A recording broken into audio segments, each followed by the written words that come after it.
Have you ever felt completely lost, like your whole world has crumbled? What if I told you that one of history's most beloved poets found his true voice only after losing everything he held dear? This is the incredible story of Rumi. Jalal al-Din. Rumi wasn't always the mystical poet we know today. He was born in 1207 in what is now Afghanistan, into a family of esteemed scholars. From a young age, he was a prodigy, groomed to follow in his father's footsteps as a respected religious teacher and jurist. By all accounts, he was on a path to a comfortable, predictable, and successful life. He had a family, students who adored him, and the respect of his entire community in Konya, a bustling city in modern-day Turkey. He was the epitome of scholarly achievement, his days filled with teaching, debating, and interpreting religious law. His world was structured, logical, and secure. But all of that was about to change in the most unexpected way imaginable. In the year 1244, a wandering mystic, a wild-eyed dervish named Shams of Tabriz, walked into Rumi's life. Their meeting wasn't just a casual encounter, it was a cosmic collision. Imagine two galaxies merging. Rumi, the esteemed professor, was instantly captivated by Shams's spiritual fire and profound wisdom. Shams didn't speak in formal lectures, he spoke in riddles, paradoxes, and raw, unfiltered truths about the nature of divine love. For Rumi, it was like a lightning bolt striking his soul. He had spent his life studying the map, and suddenly he met someone who had actually been to the destination. This connection was immediate and all-consuming. Rumi, the respected scholar, abandoned his teaching, his students, and his public duties to spend every waking moment with Shams. They would lock themselves away for days, sometimes weeks, lost in deep spiritual conversation, what they called sohbet. The people of Konya were baffled. Their revered teacher had seemingly been bewitched by this strange wanderer. Rumi's family was concerned, and his students grew jealous and resentful. They couldn't understand why their master had forsaken them for this mysterious stranger. The structured, predictable world Rumi had built began to crack. This intense friendship, this spiritual love affair, became the crucible for Rumi's transformation. Shams wasn't just a friend, he was a mirror. He showed Rumi a reflection of the divine spark within himself, a spark that Rumi's scholarly life had kept hidden. Shams challenged Rumi to move beyond the books, beyond the intellect, and to experience faith directly with his entire being. He taught Rumi that true knowledge wasn't found in texts, but in the annihilation of the self and the complete surrender to a higher love. This was a radical, terrifying, and exhilarating idea for a man who had built his identity on knowledge and reputation.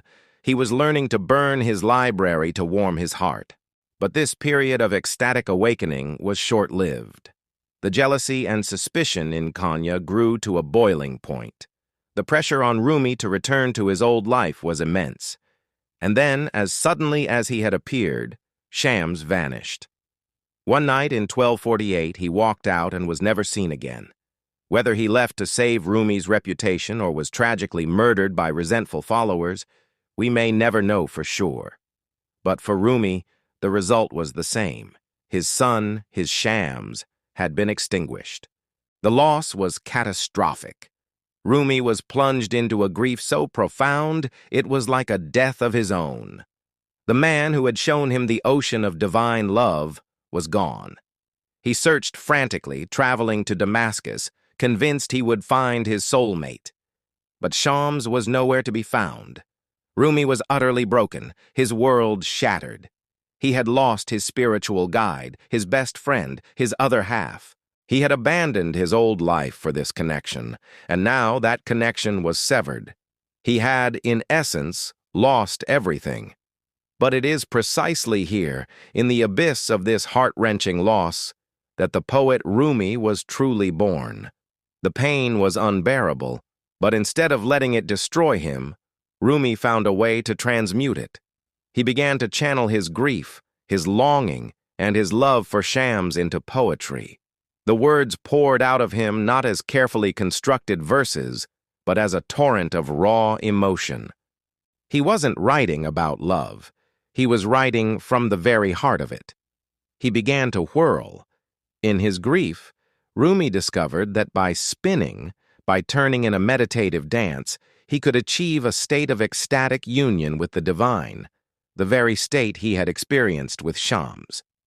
This practice would later become the famous Sema ceremony of the whirling dervishes. As he turned, poetry would flow from his lips, and his students would rush to write it down. He wasn't composing poetry. He was poetry. The scholar's podium was replaced by the dance floor of the universe. And what poetry it was! It was unlike anything he had ever produced as a scholar. It was filled with passion, yearning, and a deep, universal wisdom that spoke to the heart, not just the mind. He wrote about love, not as a simple emotion, but as the fundamental force of the universe. He wrote about loss, not as an end, but as a doorway to a deeper understanding. He saw his separation from Shams not as a tragedy, but as a catalyst that forced him to find Shams and the divine within himself. As he famously wrote, "The wound is the place where the light enters you." Over the next 25 years, this outpouring of creative energy produced over 50,000 verses of lyrical poetry, collected in a volume called the Divan-e-Shams-i Tabrizi, or The Works of Shams of Tabriz. Notice the title. Even though Rumi was the one speaking the words, he credited them entirely to his lost friend. He had become a channel, a vessel for the divine love that Shams had awakened in him. He had lost his friend, but he had found his voice. He had lost his identity as a scholar, but he had found his true self as a mystic poet. His magnum opus, the Masnavi, is a vast, 6-volume spiritual epic. It's a collection of fables, stories, and Quranic interpretations, all woven together to guide the human soul on its journey back to its divine origin. It's been called the Persian Quran for its profound spiritual depth. He didn't write it in a library surrounded by books.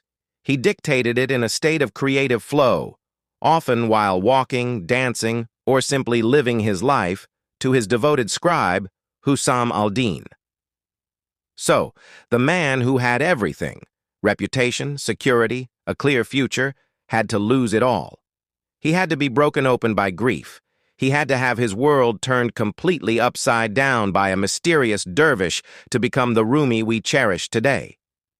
His story is a powerful reminder that sometimes our greatest transformations come from our deepest pain. It's in the moments when we feel most lost that we might be on the verge of finding our true purpose. Rumi's words have survived for over 800 years, translated into countless languages, resonating with people of all faiths and backgrounds. Why? Because he speaks a universal language, the language of the heart. He reminds us that love is the answer, that every loss contains a hidden gift, and that the journey inward is the greatest adventure of all. He lost his world, but gave the world a universe of wisdom. From the ashes of his old life, Rumi didn't just write history, he wrote a timeless guide to the human soul. Thank you so much for joining me on this journey into the life of Rumi. If you found this story inspiring, please give this video a thumbs up and consider subscribing for more stories about how history's greatest figures found their purpose. Let me know in the comments which of Rumi's quotes is your favorite. See you in the next video.